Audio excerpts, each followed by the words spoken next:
Hello, and welcome to the Homestake Podcast. Damn it. Now we have our cold open.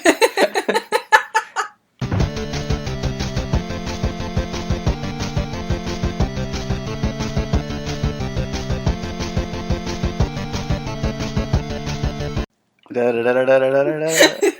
That's not how that goes. Is that how it goes? I know. Wait, what? Hello, and welcome to the Hamsteak Podcast, where we read Homestuck and tell you about it. My name's Lydia. I've read Homestuck before. My name's Alex. I have not. Cool. All right, let's get started. So last week, Alex, tell us what happened last week. Last week, we ended off with both Rose and John having fights, or strifes as they're called. And Rose's ended with her kind of leaving the kitchen to go to the mausoleum, and John finished off. Okay, hold on.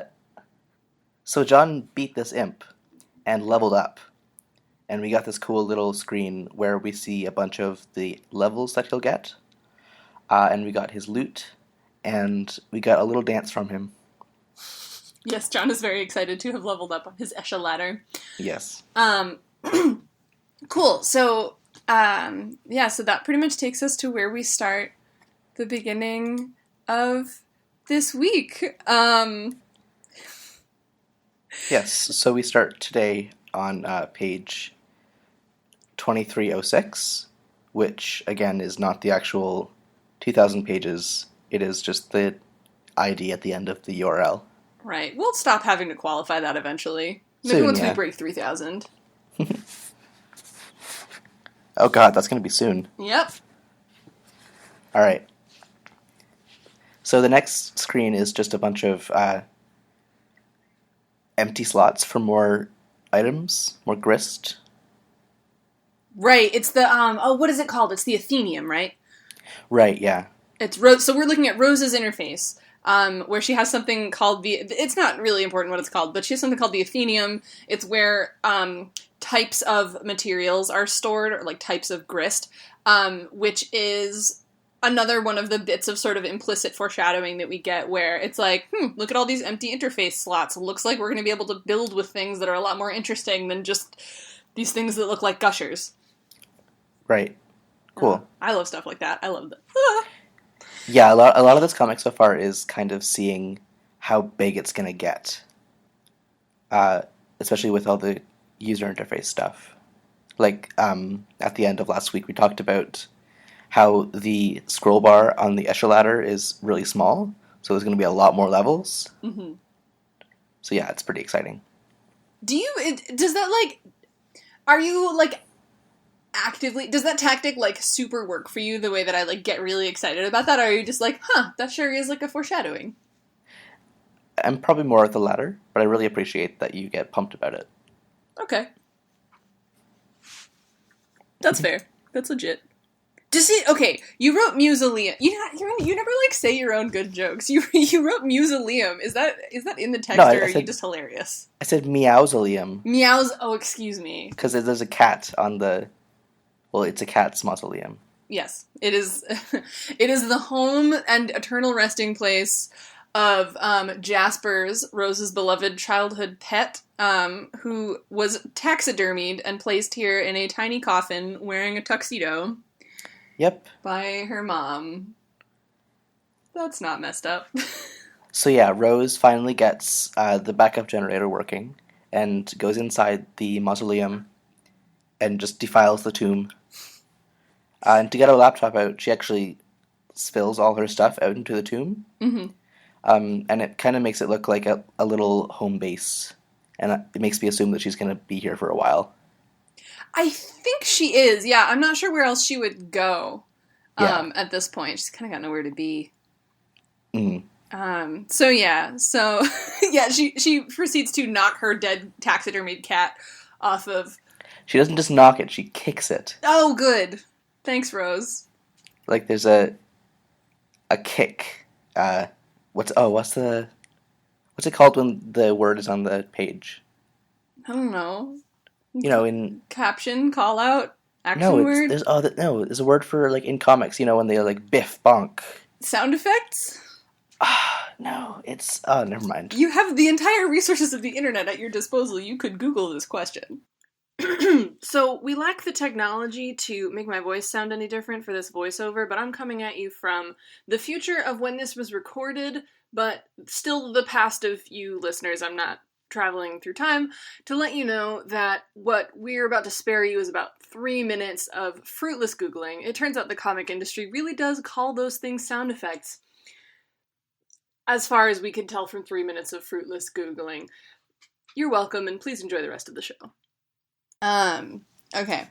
So, Rose defiles some tomb. We spend way too much time talking about that. That's just fine. And meanwhile, so Rose is sort of defiling her... I hate that I always say sort of.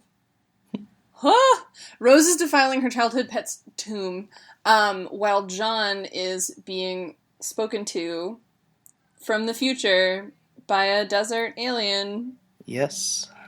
Who does not, it appears, like, to be speaking to him literally. Like, it doesn't seem like he can hear the words that are being typed to him. He just is, like, assaulted with the intent.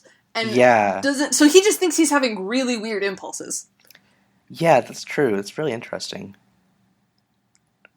But I don't have anything else to say about it at the moment, because it's hard to understand. That's okay. The whole sort of story mechanic of commands to move to the next page, sometimes addressing the characters and sometimes not, and like how that addressing works, gets never really explained fully to like my satisfaction, but it does get exploited a lot more, and it's interesting the ways that it gets used later. So right. Yeah. Okay, so John meets someone new, but not so new. This is the sprite who has... explain what's happened, Lydia? So I kind of feel like I understand this like,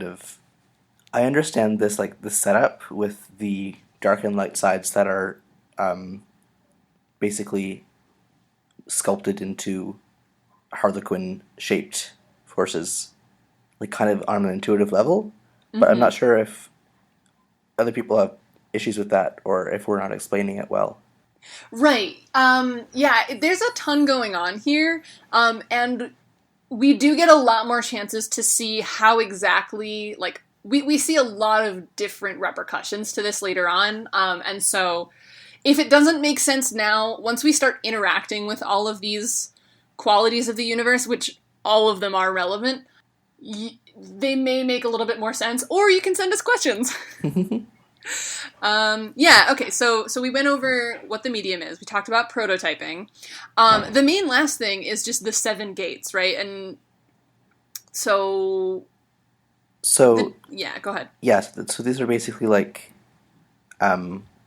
these circular glowing planes that John has to pass through, and they're like, do they just go directly up? Mm-hmm. Okay, just one above the other. Okay. So yeah, but each one is harder to get to than the previous one. Yeah, I think they just become increasingly further apart, because we're essentially building up from... So we're on a rock spire, but we need to keep building upward to reach Skaya, which is the... Let's find the definition of Skaya, because she tells us exactly what it is. Mm-hmm. It is a dormant crucible of unlimited creative potential, and she won't tell us anything more than that right now. Okay. What it actually is really fucked up and interesting, but we won't find that out for a long time. Cool. But right, so we're building towards it, and the implication is that we are somehow orbiting it. And so if you think on an astronomical scale, there's a fair bit of building that needs to go down. Right. Huh. That's interesting. Yeah. Hell yeah, it's interesting. Keep fucking reading the comic. Well, I just mean, like, that's, like, hundreds of thousands of kilometers, probably. Well, so it's... He takes some liberty with astronomical scale. Okay. But yeah, there is the implication of exponential growth is there. Okay. Exponential growth is really cool in general, it's one of my favorite Sure. abstract concepts. Sure, I'm down with that. Yeah. So yeah, there's because we see that with like sort of the implication of John's progress through the Escher ladder. We see that with the implication of the increasing difficulty of just getting to Skaya in the first place. Mm-hmm. Yeah. Okay. Well, okay. So there you go. So that's pretty much That's the world building. the world building. Yep. Thank you for bearing with us. Okay, well, but so I kind of feel less bad about that taking as long as it did. Sorry, if I can just cut in here, this is another note from the future to let you know that the reason I'm talking about that world building taking so long to explain is that it took us about another 18 minutes to explain. We've spared you from those 18 minutes because it's not nearly as entertaining as was it when it's presented in the comic by a charming RPG-style expository dialogue with Nana Sprite, who is the ghost of a sweet, lovely grandma magically combined with a whimsical harlequin. If you find the world-building stuff confusing, congratulations, you are a typical Homestuck reader. You can check out pages 2320 to 2328 if you want to go back and read it yourself, or you can... Yeah. Okay, so Nana, or the Nana Sprite, having finished with this exposition dump, decides to go make some cookies. Not only does she decide to go make some cookies, she essentially bails on fully explaining what she's talking about by going to bake some cookies.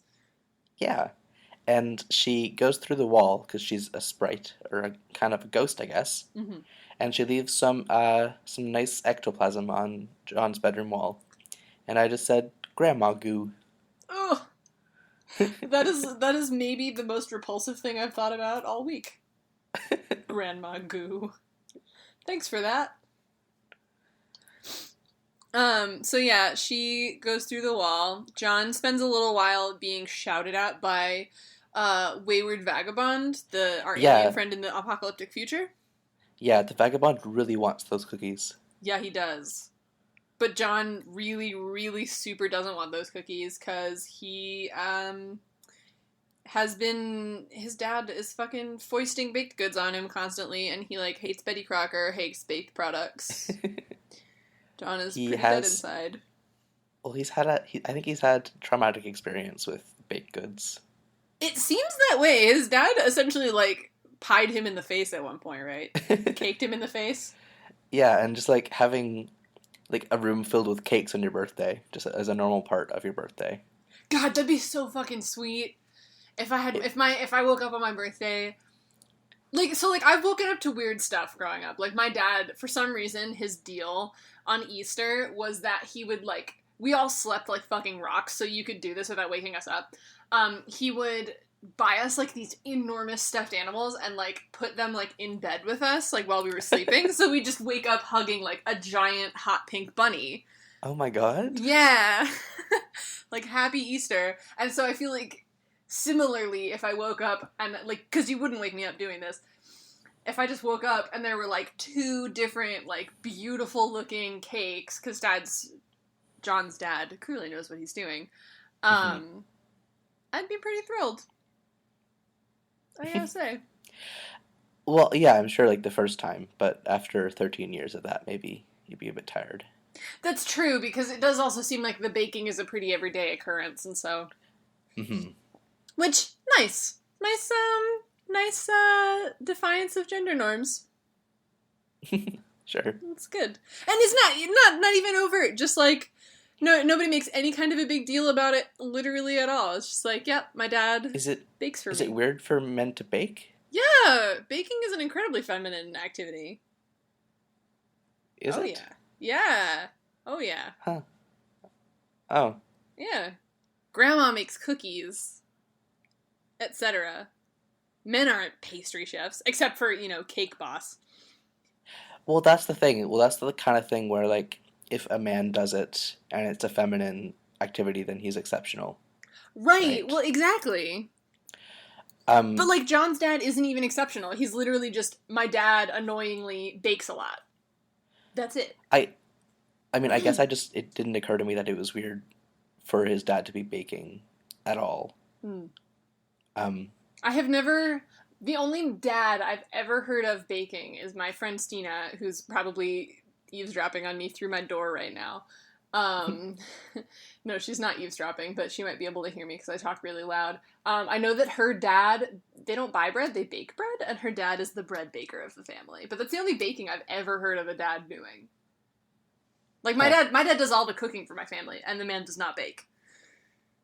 So, gender. Well, I don't know. What do I know about dads? What do any of us really know about dads? They're awfully mysterious. They're such a mysterious creature. Including John's dad, which will become a plot point later in this reading. Stay tuned. Yes, well, he doesn't have a face. He doesn't have a face. What the fuck is up with that? I don't know. Yeah, that's never explained. Good. Notice that Right. Rose's mom doesn't have a face either.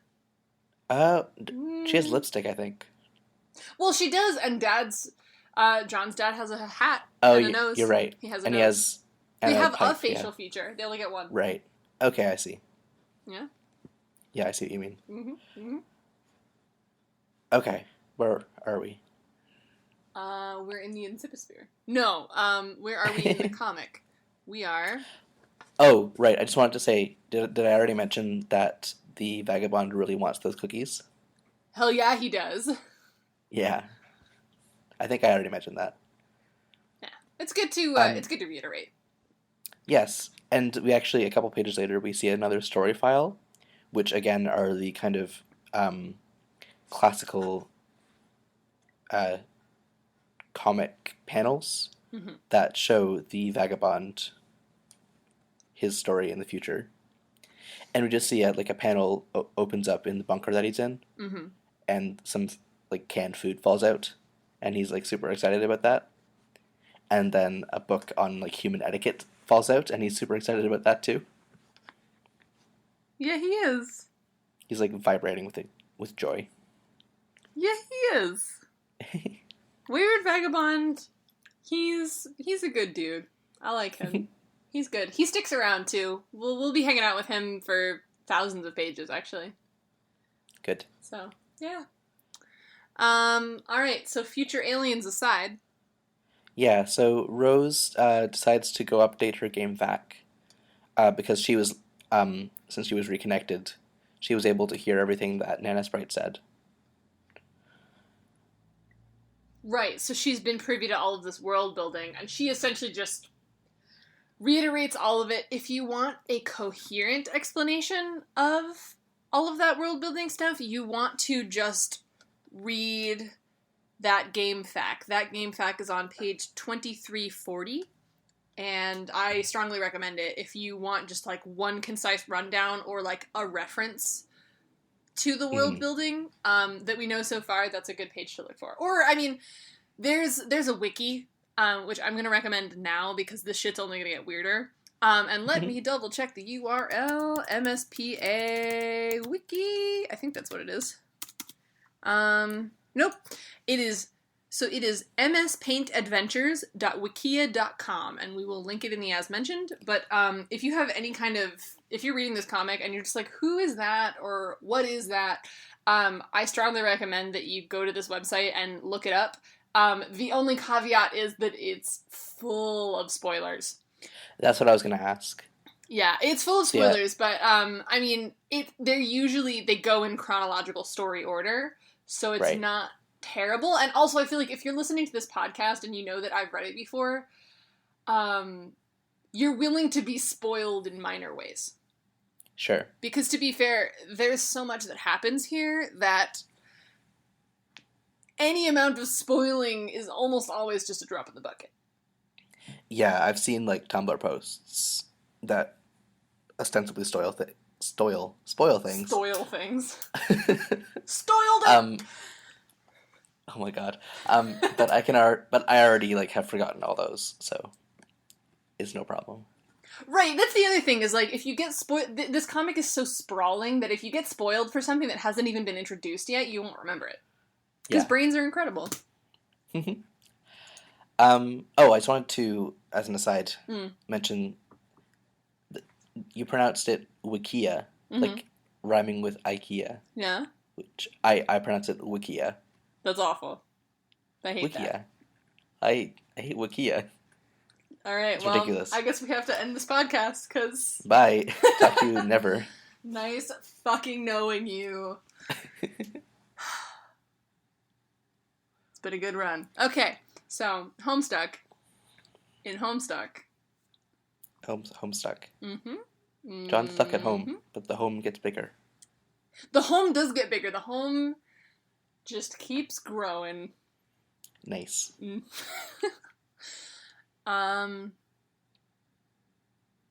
So we do Rose's game fact, and then we get, I told you this comic got better, guys. It's getting better. We get Rose and Gigi having a lovely conversation. Sorry, no, go ahead. I'm just saying, so we learn a bit about Gigi. She lives somewhere. It's a she, right? See, I was just going to ask that, yeah. So I'm not sure. I think that Hussie is pretty scrupulous about this stuff, so he has not... I'm not sure that he has overtly, by this point, had any character use a pronoun in relation to Gigi, or at least a gender-specific pronoun, but I can tell you that Gigi, we later meet her, and she is a girl. Okay. I'm willing to spoil that for you, because obviously you inferred it. I feel like her... just her diction and her mannerisms are coded very feminine. Yeah, she's very sweet. She is so sweet. Which, like, to be fair, like, she actually she talks a lot like John, and I think if you read John's utterances without knowing the name of his character, you could easily read him as female. Oh yeah, for sure. And I mean, like, often I speak in ways that are like Gigi, so what's that tell ya? But also, you said, I think in the first episode that we did, that he's very scrupulous about having a gender-balanced cast. Right. So I just assumed, like, if we have the 4 children, 2 of them are boys, 2 of them are going to be girls. There you go. Yeah, and that's absolutely right. We've got this cast of 4 kids right now. I'm going to say that there's 12 trolls later, because everybody who is on Tumblr knows this. What's a troll? Sorry, what's going on? Okay. Well, what are you I'll saying? leave it out. I'm kidding. Okay. I know that there's a troll named Vriska. I don't know the other names. Oh god, she's fucking great. Oh god, we're gonna get to Vriska in so many thousands of pages. Don't say anything about Vriska. I'm just telling you that she's good. She's really good. She's like one of the best female characters, like, out there, honestly. She's so interesting and, like, so nuanced, and she gets so much development, like, oh my god. Cool. Love her. She's kind of a douchebag, but I love her. But we're not talking about her. But we're not talking about... Oh, Vriska. Anyway. Why don't you marry her? Why don't you marry her? You are marrier? Why don't you marry her?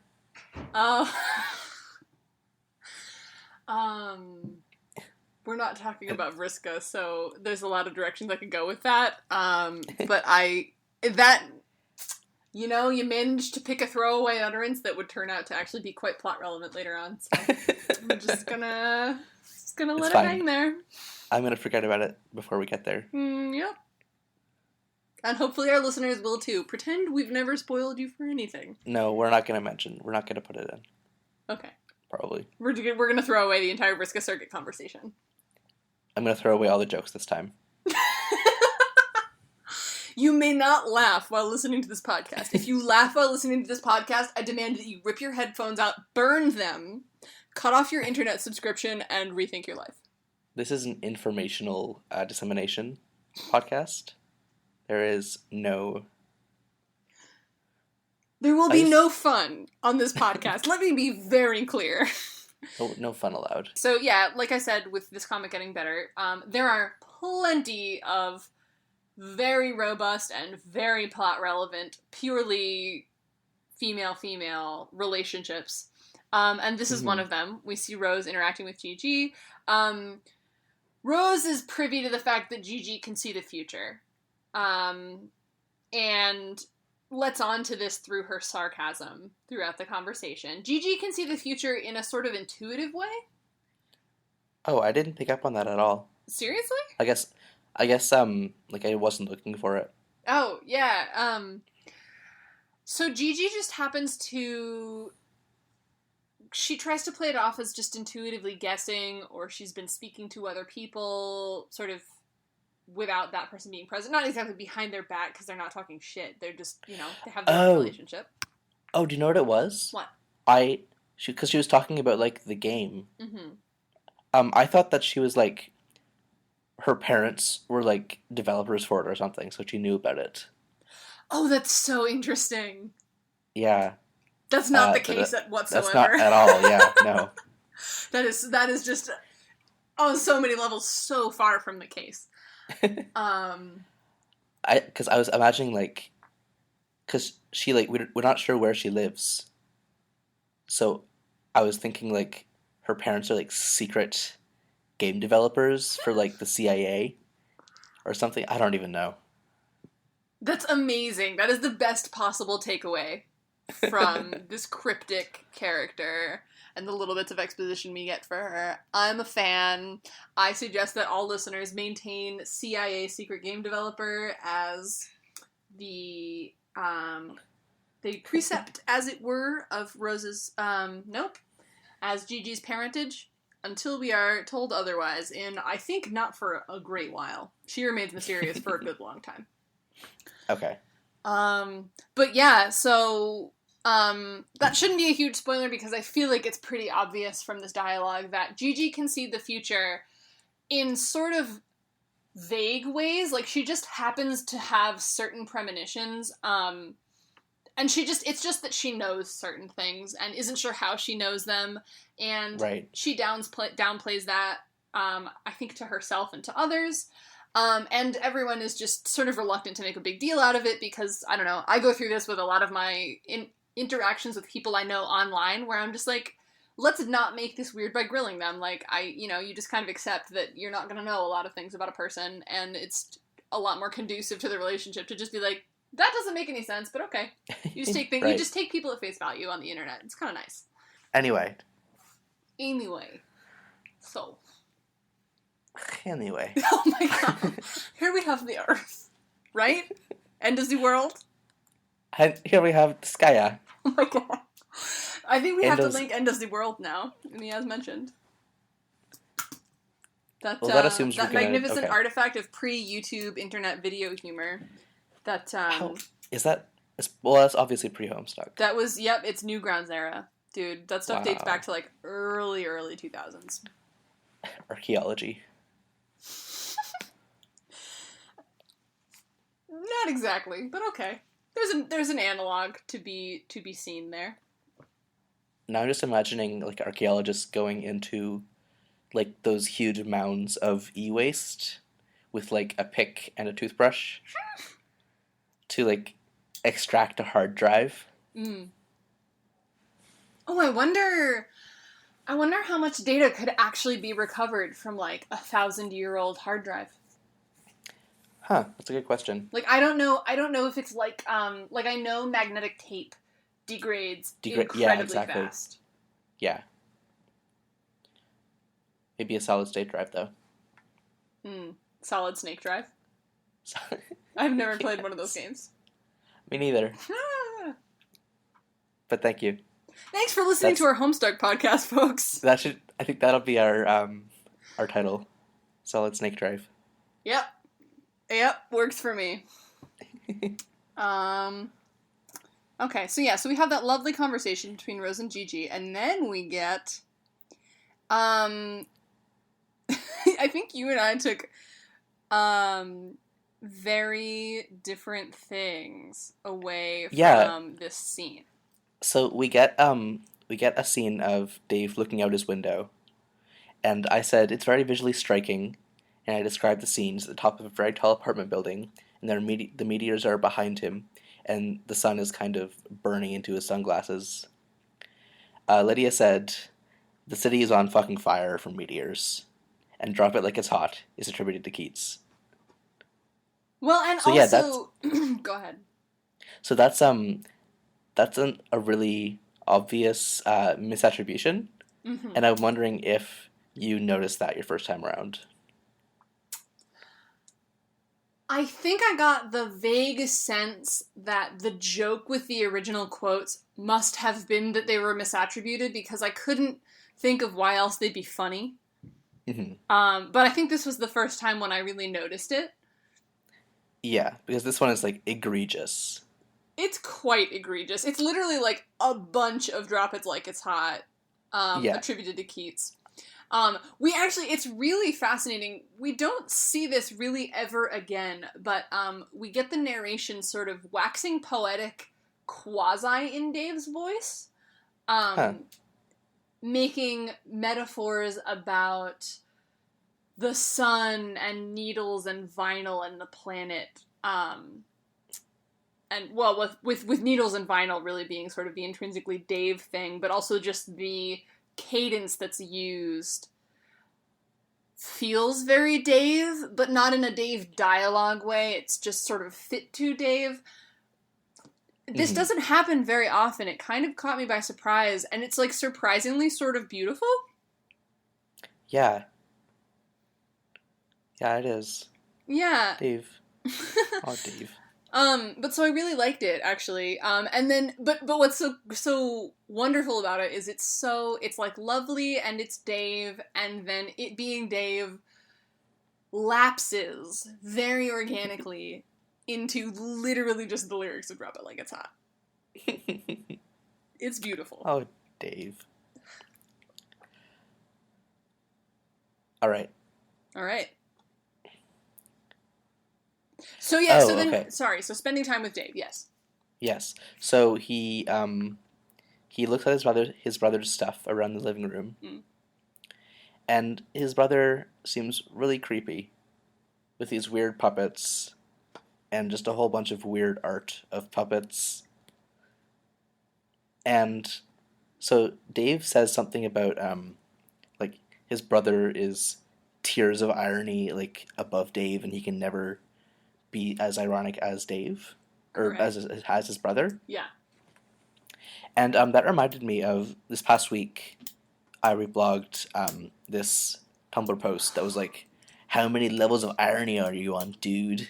And Lydia said that I was making a Homestuck joke without realizing it. And so I'm wondering if, like, as part of the structure of this world, there are like objective levels of irony that people can be on. Do you want me to confirm or deny that? I don't know. I just like imagining it. Well, so it's more like that's a motif that recurs with Striders. Okay. Within the Strider family. Levels of irony. Alright. I see. Yep. Cool. So, yeah, Dave's brother is weird. He's real fucking weird. Dave's brother saw fit to leave lying around the house a Mr. T puppet wearing a leather thong and a Chuck Norris puppet wearing, I think, also a leather thong and like a bondage vest, handcuffed to each other and beaming happily on top of what looks like maybe a synthesizer. I don't know. Because, as we later find out, the Strider family livelihood is based upon a quote-unquote cash cow, which is a website dedicated to Smuppets, which are exactly what they sound like. Yeah, it's horrifying. Yeah, there's just like there's like phallic nose proboscis and butts of puppets, right? Yep. Just fucking with their butts out, like hanging all over their apartment. Dave's brother ironically rakes in thousands of dollars a month from this. Oh, very ironically, yes. Of course. He's just so many levels of irony removed. So it's fine. Uh-huh. Mm-hmm. Oh, yeah. So we also see kind of this universe's version of intense gaming, which was kind of alluded to in Game Bro magazine.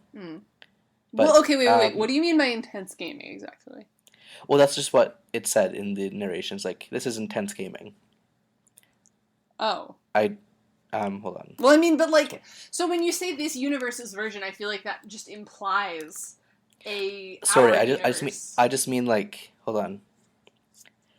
It's not okay. He said it's not like him to leave in the middle of some totally intense gaming. Ah.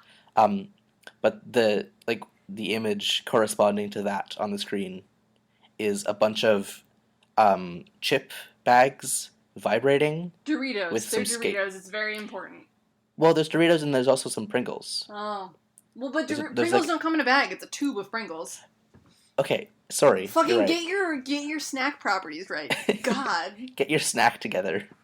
Oh my god. Oh my god. Anyway, no, wait. But get your snack together. Yeah. That's really good. Well, no, it's funny to me because I don't know. You don't use Snapchat, right? No. Okay, so I use Snapchat far too much, and one of the things that you see when you watch like long stories, like any of those Snapchat live stories, one of the ones that we have is it's essentially like a campus story for like me and a bunch of other small campuses in the area, and you'll be going through and you'll be watching people, university students in my area being stupid. And then occasionally there are interspersed advertisements, and they have to stick to the 10-second Snapchat limit. But a lot of them are Doritos ads, and like Taco Bell ads, and I forget where I was going with this. I had no idea that there was advertising in Snapchat. Oh yeah. Not only is there are interspersed advertisements in the Snapchat live stories, and there are also now basically news snaps, mostly by fluff establishments, but like Vice has one, HuffPost has one, I think, like half legitimate. Let me corroborate this actually. Let me. So we've got Vice, Tastemade, ESPN, Vox, BuzzFeed. Yeah, you know what? I do remember seeing those when I used it. Yeah, I never clicked them. Yeah.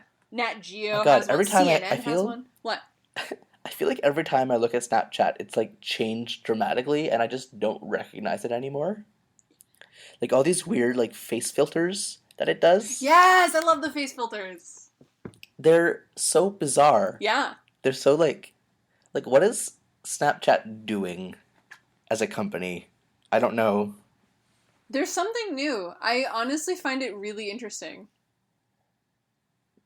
They're truly they're really, really building a kind of sort of mobile native communications and journalism platform.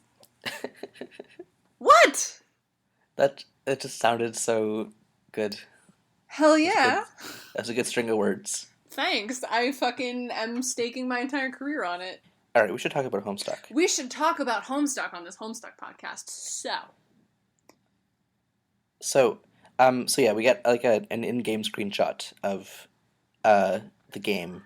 Yeah. And it's just a skateboarder glitching through a wall and a bunch of chips glowing and vibrating. Right, and when we say the game, we mean the game, the like extreme bro game that like Dave's bro was playing, I'm sure ironically. Oh, I didn't. I would have thought that this was like his actual interest. I don't think that Dave or his bro do anything that isn't wrapped in strata of irony. I think it's safe to assume. That's probably fair. Yeah. Which is, I think I point this out later on, or if I don't, I should have pointed it out by now, but have you noticed sort of categorizations or axes for these characters begin to emerge? No. Can you explain that? What you mean by that? Yeah, so you pointed out when we first saw Dave, and I think we ended up cutting this from the final version of the podcast, but you pointed out that when you first saw that panel, you thought that, because we switched from Rose to Dave so suddenly, you thought that Rose had just powered up. Oh, right, yeah. Right? So they look sort of similar, but also they both sort of sheathe themselves in layers of facetiousness. Okay. Right. And they sort of abstract everything that they do and think away from reality. In Rose's case, using sort of reason and psychoanalysis, all that. Whereas in Dave's case, it's more based on irony and what's cool. Right. But they both abstract themselves away and like layer themselves in. I don't want to call it a facade, but yeah, I get what you mean. You That's know, really, like everything really they say is yeah. it's a lot more belabored Mm-hmm. than John and Gigi, and so that's one axis, and that's really the only axis that's super apparent right now because we don't know very much about Gigi. But yeah, I think you notice that John and Gigi, as I sort of pointed out a little bit earlier, they're both very sincere people. They're both what you would call like absolute sweethearts, right? Like they're very sweet. Right. They're very straightforward, you know? Yeah. And so yeah, so I kind of wanted to bring that to first-time readers' attention because that's a really interesting. It's made explicit later on in unrelated contexts. It's never actually made explicit with these. Well, in certain ways, it's made explicit with these characters, but it's made explicit in much more overt ways later on with other characters, and just in general in the world. We also sort of see it in like the divide between light and dark in the Incipisphere, right? Okay. Hussie likes to establish categories and axes, which help to make some sense of the incredible proliferation of concepts and characters that we see in this universe. Cool. Yep. Nice. I'm excited to see more. I'm so glad. Me too. Okay. Mm-hmm. I'd just like to point out that we are, in this point in the comic, spending all of our time in, not all of our time, but in this scene with Dave, we are spending our time in the Strider apartment, which is a hellscape of, like I said, promiscuous puppets, hideous wall art, clutter, and bro-style gaming. Yes. Yeah. And so Dave gets it kind of all hits him. It hits him all at once that his brother is really weird.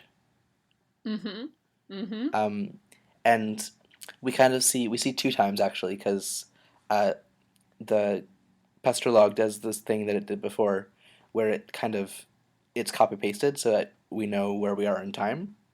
Right. And so, but in both versions of that, it's him like, hey, these puppets are maybe not as cool as I thought they were. I don't know what I'm not sure. And I'm like, oh, poor Dave. You did it strike you as like we were genuinely witnessing like the first time this had occurred to him? Yeah, it really did. I'm not sure how I feel about that, whether I agree or disagree. All I can say is that it will come up again, this sort of dissonance that Dave experiences between how cool he really wants his brother to be, or how cool he really wants to believe his brother is, and how absolutely fucked up his brother actually is. Right. Although his brother is fundamentally a good dude. We will see. Okay. Yeah. Oh, another thing that's actually it's really sweet that he says his brother keeps up on his projects, like his ironic blogs. Yeah. And that segues into us reading another Sweet Bro and Hella Jeff. Yeah. Okay, so you say in your notes that it's Sweet Bro and Hella Jeff number 46, right? Yes, yeah. It shouldn't be. So I'm actually going to double check that on you right now, that you went through the correct link. That link isn't somehow taking you to the wrong Sweet Bro and Hella Jeff. Sweet Bro and Hella Jeff. Complete bullshit content aggregator. Click on... Oh, that is... Oh, no, I'm sorry. Yeah, you're right. It is number 6. Yeah. How did I get to 46? You probably scrolled down and saw... Either you made a typo or you scrolled down and saw that it's listed the archive is listed on the page bottom up, so it goes from like 1 Oh, to oh, 46. Yeah, Yes. that's probably what you saw. Let's hit the back button, actually, on this comic and see what Sweet Bro and Hella Jeff number 5. Oh, wow, okay, so we're seeing an update to this on Bros Machine, but if you go back, there are some interim comics as well. Yeah, so the first Sweet Burn Hella Jeff aside was the first, like, number 1. Mm-hmm. And this one is number 6. Yeah. So there are, like, 4 in between.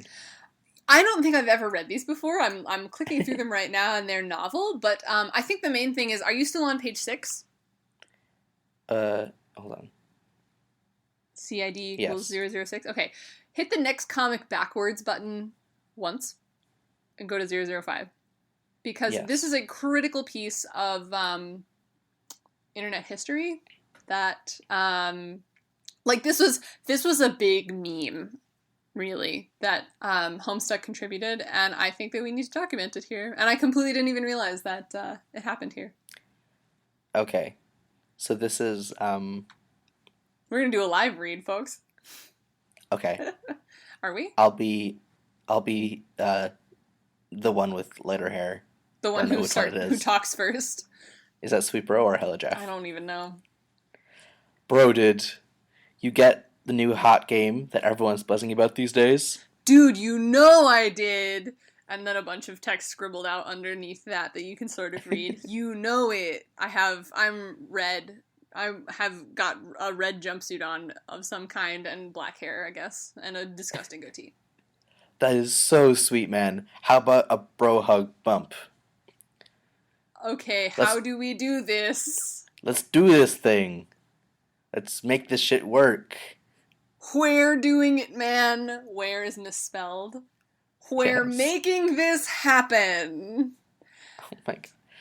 I feel like we can't describe what's happening visually here. Absolutely not at all. I think the absolute inadequacy of the audio medium to describe the truly magnificent piece of visual poetry going on here is just another layer of joke for your own enjoyment. But I strongly recommend that you check out Sweet Bro and Hella Jeff, page 5.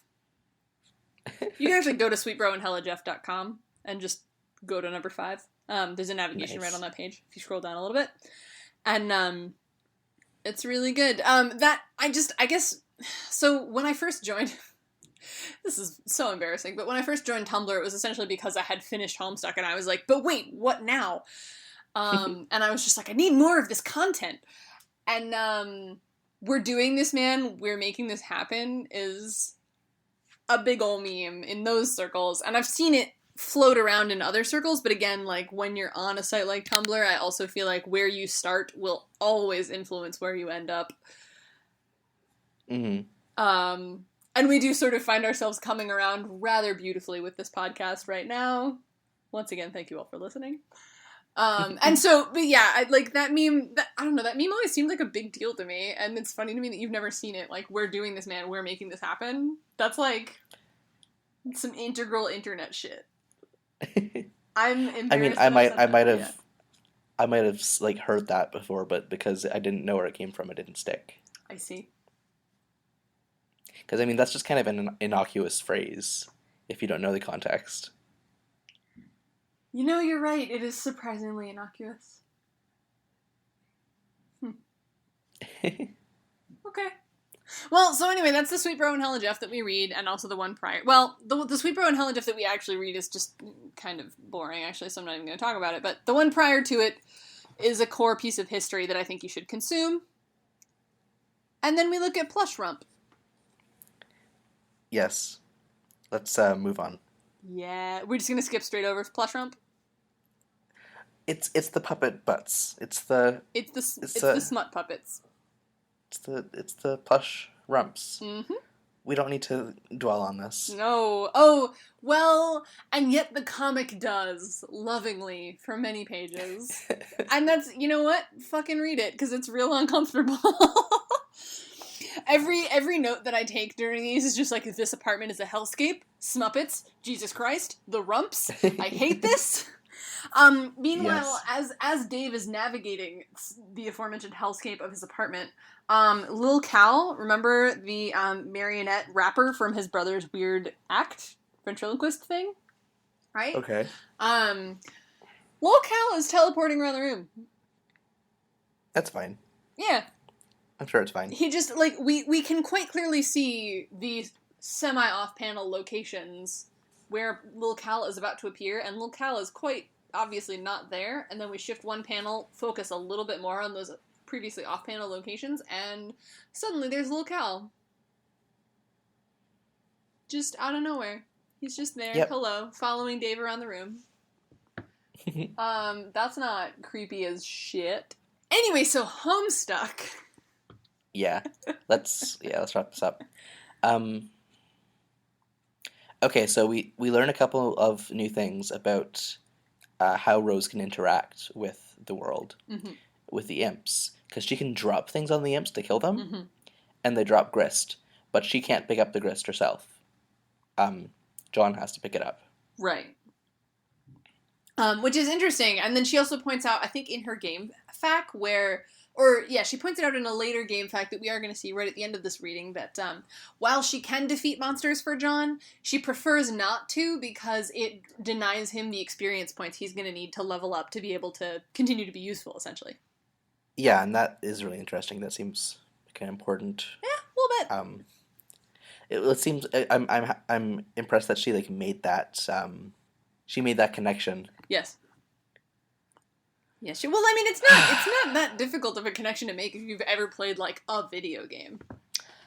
I guess, but I mean, most video games aren't like this. Like, you wouldn't think about that, like the server player.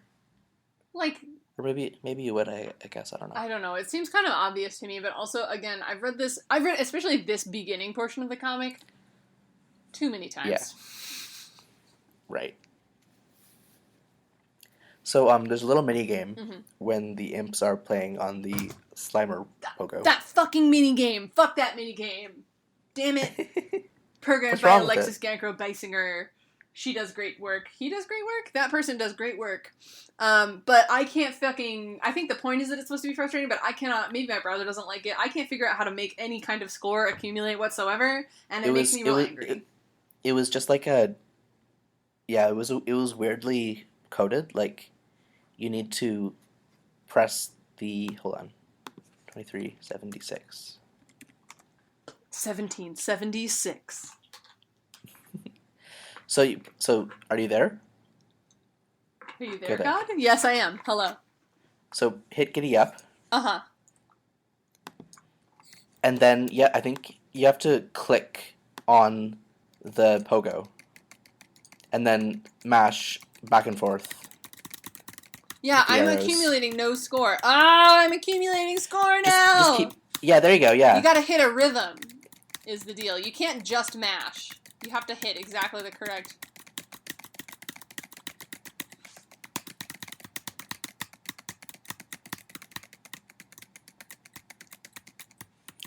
I'm sure that keyboard clacking was lovely for everyone to hear. Mm-hmm.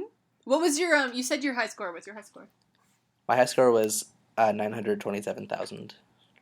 That's a lot. Yeah, I'm pretty proud. How many times did you play this game? Twice. Oh, fuck you. Alex is a video game boy, so he can do this kind of thing. That's my gender. Yep. Video game boy. Mm-hmm. You and John, both. Congratulations. Anyway, so we play that incredibly frustrating minigame, if you're me, and not good at, or willing to invest the effort in figuring out shit like that. And then, we hear more from Wayward Vagabond, in the form of these next page prompts, which are utterances directed at John, except now that they are unprecedentedly polite and no longer in all caps. Yeah, so they switch from all caps to no caps, like mid-word.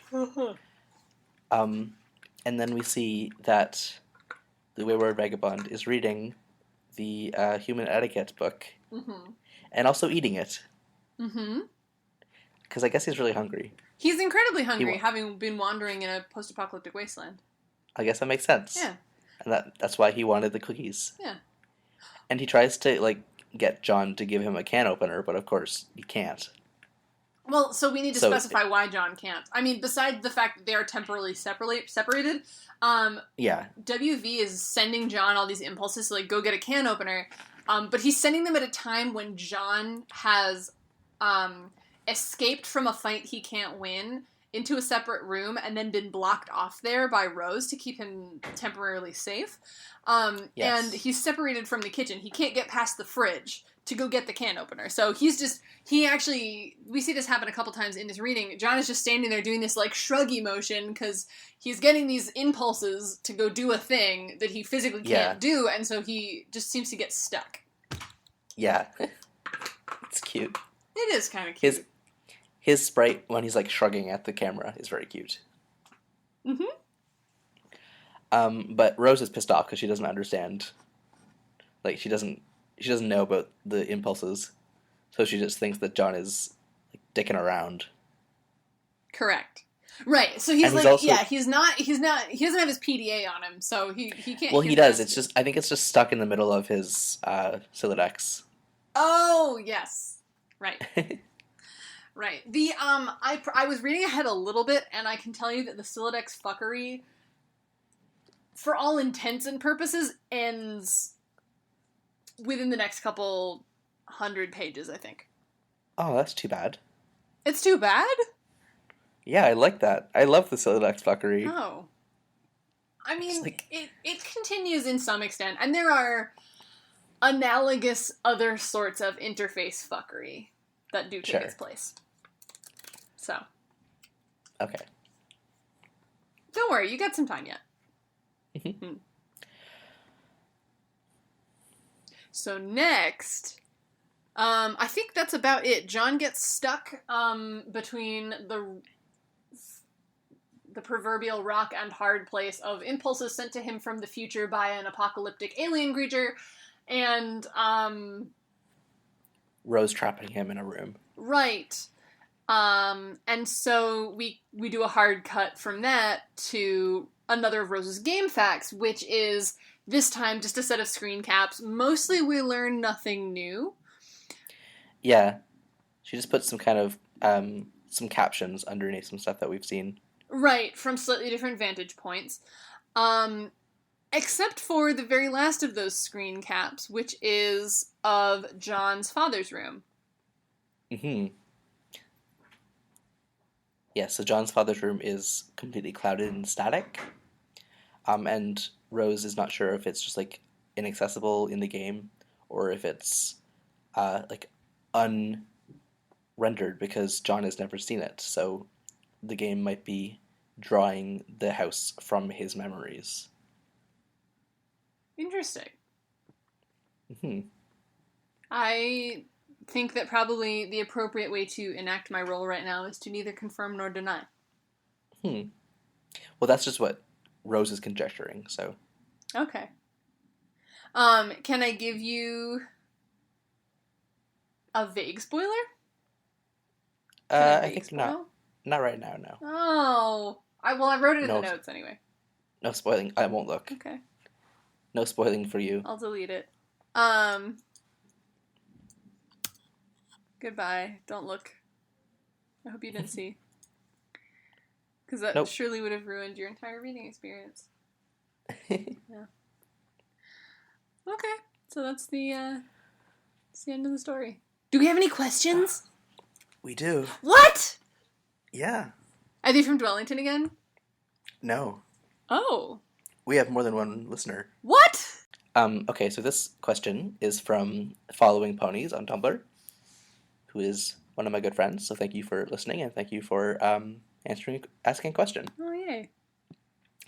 And I will ask you this question, Lydia. Okay. Hello. I don't read Homestuck, but hearing about it is an interesting way to experience it. So thanks for making this podcast. My question is, if tomb can be pronounced like tome, then why can't Tim be pronounced like time? Thanks. So, first of all, thank you for listening. I'm glad you're enjoying listening to it, potentially without reading.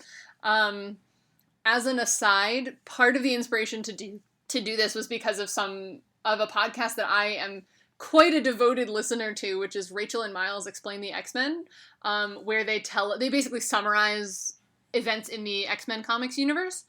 I have never read a single X-Men comic, and I don't think I ever really will, but I really enjoy hearing them recap it, so I'm glad that I'm not alone in that phenomenon, and you're enjoying being along for this ride as well. I'm not sure where you're getting, though, that you could pronounce tomb as tome. I'm going to actually corroborate that right now with the internet. I'm checking tomb on Merriam-Webster here. Yeah, the only pronunciation I'm getting is tomb. I think what neck means, what following pony means. That's his name. You revealed the secret identity. His other name. Huh. I think what he means is that it's pronounced with a silent B. Right, but so autumn, the analogy then would be, okay, so if tomb can be pronounced, as in like it's written tomb, can be pronounced tomb, then why can't timb be pronounced time? Because you're still changing the vowel. Because I made up the word, and I say that it's pronounced time. Yeah, okay, but if you don't write it in proper phonetic symbols, then you can't blame people for reading it the way that the phonetics of their language and the orthography of their language appropriately dictates. I don't think we'll ever agree on this. Nope. And I'm the progenitor of the word. You're the what? So I'm the progenitor of the word. That's such a good word, progenitor. Hell yeah. It's a way better word than autumn timb. See, okay, it like throws me because I know of Timbs as in like Timberland boots. Oh. So you're just like, I got my autumn Timbs on. Okay, that makes sense. Yeah. I thought you were pulling it out of thin air. Well, I mean, I'm also being an asshole, but yeah, part of the scaffolding for my assholery is that I know, like, my brothers use the word Timbs sometimes. Okay, that's just not a abbreviation that I've ever heard of. Yeah, but it's very like... I guess that makes sense. Yeah. Alright, well, I guess I can understand where you come from now. I guess we've learned a lot from this question, so thank you, Following Ponies. Thank you. Good to hear from you. Okay, wait, who's next? Oh my god, I can't believe we have multiple! No, I didn't say that. Wait, I thought you said you have multiple... You said we have multiple listeners. Yes. Okay, so that was our question for the week? Yes. That's so cool! Oh my god, we have a 2-week streak of listener questions, though. We're very nearly real people. Almost. We're almost there. Yeah. You know what they say? 5 questions per week. Oh, wait, no. What? That seems like a high bar. No, I was trying to say 5 questions in 5 weeks. That's when you become a real boy. Yes, okay, so that is a challenge to our listeners. I know I listen to a lot of podcasts, and I never submit questions, so if you're one of those people who's just lurking on the fringes, consuming our banter, I strongly encourage you to engage with us, because we don't bite. We're nice. Yeah. I promise it's not weird. I guess it's a little hypocritical, because like I said, I haven't said a question yet, but I guess I will try to fulfill this. We should do like an agreement, right? Where like if I send 5 questions, we should get 5 questions. Well, you can send a question on anonymous, and I wouldn't know. Oh, that's true. So I could just take credit for 5 anonymous questions, and you could. Yeah, I won't though, because I'm a decent human being. Right. Good. No, but okay. So maybe perhaps framing it as a challenge is lobbing it into our listeners' court a little bit too aggressively. But do please render us real children with your questions. We only need 3 more. Yes. 3 more weeks. Yes. Mm-hmm.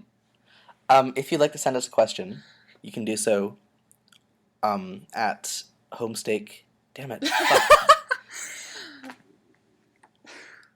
If you'd like to send us a question, you can contact us on Tumblr as hamsteakpodcast.tumblr.com or send us an email as hamsteakpodcast@gmail.com. We're also on Twitter at hamsteakpodcast and on SoundCloud at hamsteak-podcast. So feel free to follow us, give us a listen, give us a download. We feel really good about ourselves when people download. Hell yeah. Although it's totally not necessary. I don't think I've ever downloaded a SoundCloud podcast. Anyway, but we really like to hear from you. If there's stuff that didn't make sense in this very convoluted world building episode, please feel free to let us know.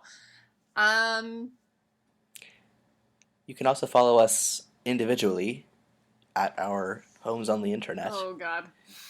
I am Leaf Crunch on Tumblr and Autumn Time with a B on Twitter. Mm-hmm. And I am Brick Chip on both Tumblr and Twitter. Hell yeah, you are. Okay, so I think that's about it. Do we have anything else to do? I think somehow we came out the other side of this episode. Okay, so for next week, if you are reading along at home, we are going to pick up on page 2411 and go through page 2513, including lots more puppets and a little bit more captcha and interacting with John's physical reality fuckery. I cannot wait. Me neither. Oh my god, there's some good jokes in the next one. Good. Yeah. All right, so thanks for listening, everyone, and see you next week. See you next week. Bye. Bye.